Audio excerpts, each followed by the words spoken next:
Olá, meus amigos e minhas amigas, estamos conectados mais uma vez e o motivo da nossa comunhão fraterna e da nossa união é a fé em Jesus Cristo, iluminada pela palavra de Deus, viva e eficaz, essa lâmpada que conduz nossos passos no seguimento do Mestre Jesus.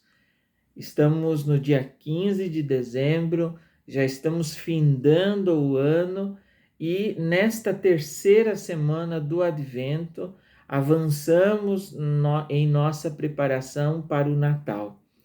O Advento, este tempo de preparação e de espera, de vigilância e de prontidão, de sensibilidade, é uma oportunidade muito grande que recebemos de meditar a palavra de Deus, deixar que ela inspire a nossa vida e a nossa jornada. A terceira semana do Advento é marcada pela figura de João Batista. Ontem, dia 14, já líamos o Evangelho de Lucas, capítulo 7. Hoje continuamos Lucas, capítulo 7, versículos 24 a 30. E nesse trechinho do Evangelho de Lucas é feita uma referência muito forte a João Batista, ao precursor. E ontem líamos a sua dúvida, na qual Jesus responde não com discursos, com palavrórios, mas com atitudes.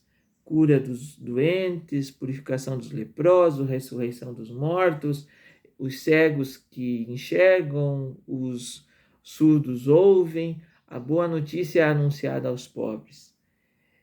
E hoje, depois que os enviados de João saem, se afastam, Jesus responde, pergunta, interroga para aqueles que estavam ali ao seu redor: o que vocês vieram ver?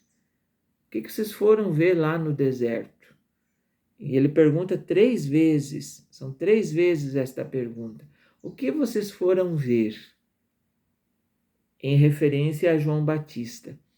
E ele diz que aquele homem do deserto que comia mel do campo, se vestia com pele de camelo, uma pregação severa, assim forte, pesada, jamais na linha da ira e não da misericórdia, recebe um elogio de Jesus muito grande.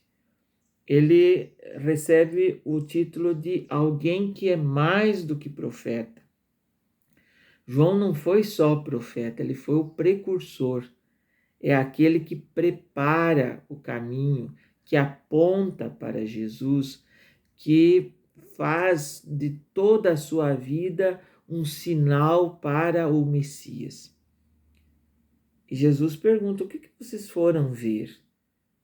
Para não só simplesmente para receber uma descrição de uma pessoa, de uma situação, mas para nos instigar a nós que estamos lendo a termos um olhar diferente.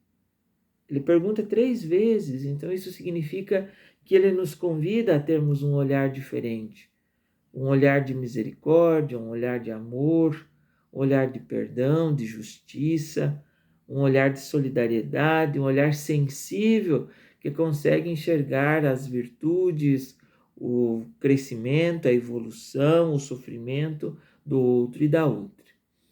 E junto com esse elogio a João, mais do que profeta, ele diz que ele é o maior nascido de mulher, é o maior que nasceu. Ninguém é maior do que ele. Veja aqui que palavra bonita, porque realmente foi ele, na nossa tradição cristã católica, que foi o último, porque depois dele é só Cristo. Por Cristo, com Cristo e em Cristo, nós vamos rezar cada vez que estamos na celebração eucarística. Mas o menor no reino de Deus é maior do que ele, porque a dinâmica do reino é inaugurada com Jesus. E João, que prepara esse povo para a dinâmica do reino, o jeito de Deus agir, o jeito de Deus agir é no amor, na justiça, na paz, na bondade. João não consegue entrar plenamente nessa dinâmica porque é assassinado, é decapitado injustamente, derrama seu sangue por causa da sua fidelidade a um projeto.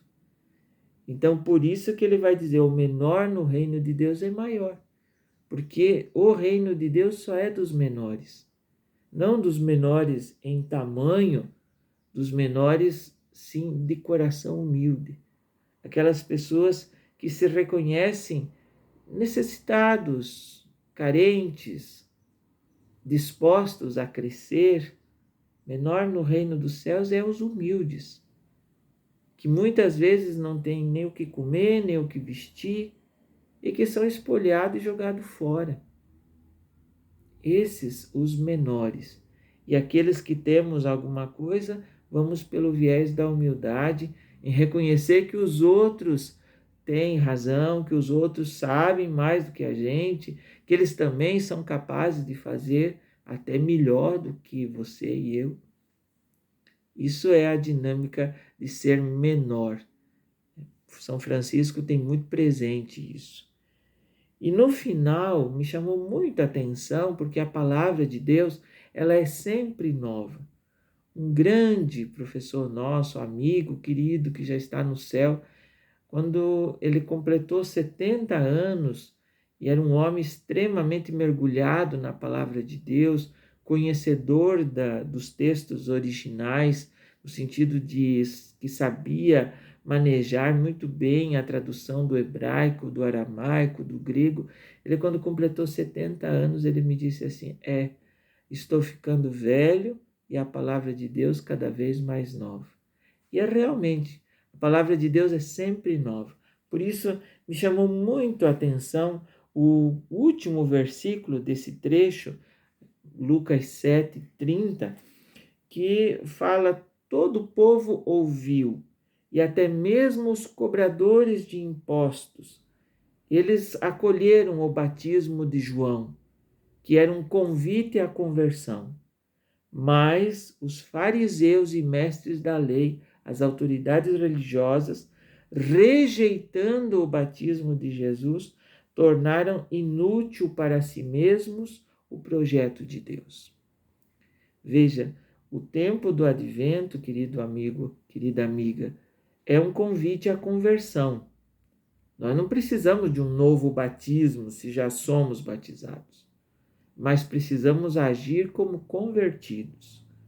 E convertido, convertida é aquela pessoa que tenta viver a sua vida conforme os ensinamentos de Jesus. Não se deixa enredar pelas dinâmicas contrárias a esse ensinamento. Os fariseus e os mestres da lei são aquelas pessoas que ignoram o convite à conversão. E nós, muitas vezes, ignoramos esse convite. Por isso, este é o tempo de acolhermos o convite da conversão e não tornarmos inútil para nós o projeto de Deus. O projeto de Deus que é salvação e vida plena. Então, deixemos que a figura de João Batista nos encaminhe, nos indique o caminho que é Cristo. Acolhamos a sua palavra de conversão. Vamos tê-lo muito presente nesses dias e preparando o nosso coração e nossa vida para esta grande festa da encarnação, de Deus que se faz carne da nossa carne, que nasceu como nós de uma mãe. Só a única diferença é que não teve pecado. Vamos preparar bem o nosso coração. Podemos até fazer os enfeites, as luzes, mas o melhor Natal precisa estar aqui dentro, no nosso coração. Um grande abraço, fiquem com Deus e até amanhã.